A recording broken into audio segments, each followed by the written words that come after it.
Okay, here we are at Griswold showing the three types of stuffing boxes we use. To the left we've got our standard bore stuffing box. In the middle we have our large bore stuffing box. And on the right we have our taper bore stuffing box. As you can see just by the three different styles here, if you want to zoom in, this one's going to be a lot smaller for the standard bore. Large bore, of course, like its name, is going to be the large. Taper bore is going to be the same size, but it's going to have these bumps inside of it. And if we back out, all three are set up to use both component and cartridge seal, but only the standard bore is set up to use a packing blank, or packing pump. Okay, here we are looking at our standard bore stuffing box. This is the only one that can accept packing.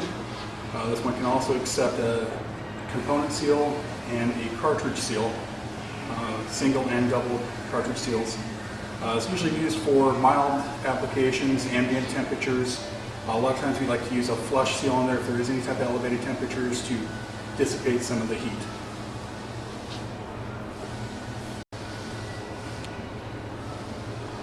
Okay, now you can see here we've got our large bore stuffing box. Of course, the large bore shows in here as compared to a standard bore, which is a lot smaller area. We typically use large bore for solids over 10% and paper stock up to 5%.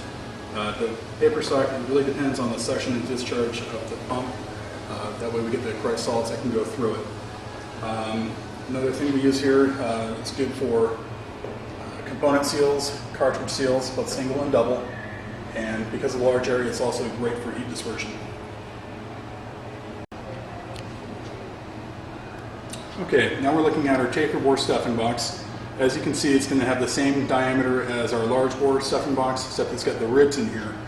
What the ribs do, they're used for solids removal. For anything less than 10%, it directs solids away from the seal face.